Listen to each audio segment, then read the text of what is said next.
السلام علیکم ورحمۃ اللہ وبرکاتہ۔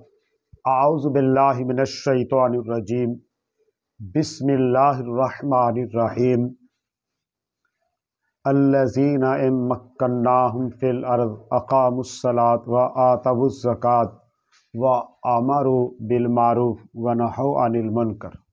میرے محترم بھائیوں، زکوٰۃ رمضان مبارک کے ساتھ اس لحاظ سے اس کا تعلق بنتا ہے کہ اکثر لوگ رمضان مبارک میں زکوٰۃ نکالتے ہیں، اور چونکہ اس مہینے میں ثواب زیادہ ملتا ہے اس مناسبت سے وہ نکالتے ہیں۔ اکثر مقصد تو ثواب لینا ہے۔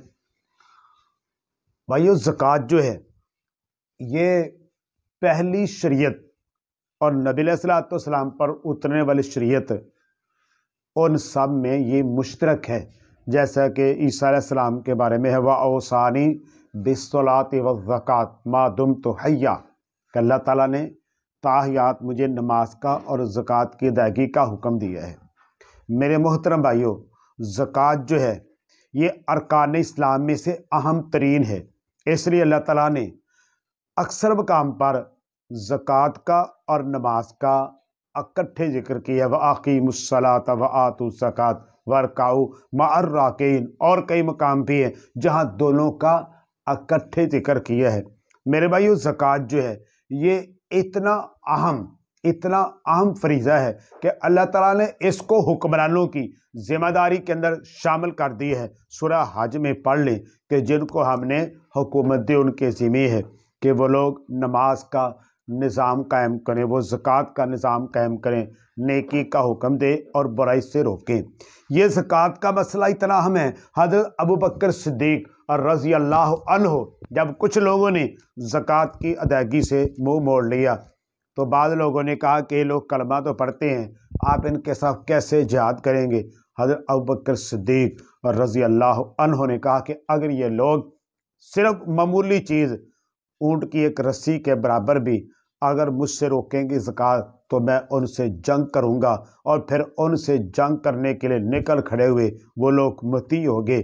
اگر زکوٰۃ ایک عام فریضہ ہوتا، حضرت ابوبکر صدیق رضی اللہ عنہ اس معاملے کو اتنا سنجیدہ نہ لیتے۔ میرے بھائیو، زکوٰۃ جو ہے یہ اسلام کا ایسا معاشی نظام ہے، پوری دنیا میں، پورے مذہب میں، پوری دنیا آپ پھیر لیں، پوری کسی قوم کے اندر، کسی مذہب کے اندر، کسی علاقے میں، کسی خطے میں، دنیا کی کوئی قوم، کوئی مذہب اس جیسا نظام پیش نہیں کر سکتے کہ جس کے اندر یہ ہو تؤخذ من اغنیائہم وترد علی فقرائہم، کہ امیروں سے لی جائے گی اور غریبوں کے اوپر خرچ کر دی جائے گی۔ جبکہ دنیا کے بنائے ہوئے نظام ان سب کا مطالعہ کر لیں، ان میں تو یہ چل رہا ہے کہ امیروں کی دولت بڑھتی ہے، غریبوں کا خون چوس چوس کے، امیروں کی دولت بڑھتی ہے، غریبوں کے خون کے قطرات سینت سینت کے، امیروں کی دولت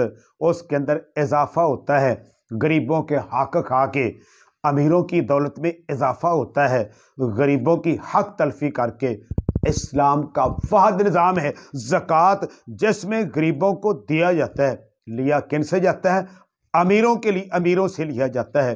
یہ واحد زکوٰۃ کا منفرد ایسا نظام ہے جس میں پوری دنیا کے اندر جو ایک خلیج پائی جاتی ہے، جو فاصلے پائے جاتے ہیں، طبقات پائے جاتے ہیں، ان طبقات کے درمیان فاصلہ کم کرنے کے لیے، نفرتوں کے درمیان فاصلہ ختم کرنے کے، اور جو دنیا کے بنائے ہوئے جعلی سٹیٹس ہیں کہ یہ امیر ہے، یہ غریب ہے، یہ فلاں ہے، یہ فلاں ہے، ان سب کے درمیان فاصلہ ختم کرنے کے لیے زکوٰۃ کا نظام ہے۔ یہ کیسے ہو سکتا ہے کہ امیر آدمی غریبوں کو زکوٰۃ دیں اور پھر بھی یہ ایک حد رہ جائے کہ یہ امیر ہے، یہ غریب ہے، یہ سب ایک ہو جائیں گے کیونکہ ان کی دولت ان کے پاس جائے گی، باہم محبتیں پیدا ہوگی اور باہم الفتیں پیدا ہوں گی، قربت بڑھے گی، تعلقات بڑھیں گے۔ امیر اور غریب کے درمیان جو خلیج اور نفرت دنیا کے اندر پائی جاتی ہے وہ چیز ختم ہو جائے گی۔ وجہ کیا ہے؟ وہ زکوٰۃ کی ادائیگی ہے۔ میرے بھائیو، ہمارے ملک کے اندر کوئی وسائل کی کمی نہیں ہے، کسی بھی موضوع کے اوپر کسی چیز کی کوئی کمی نہیں ہے۔ آج بھی اگر ہمارے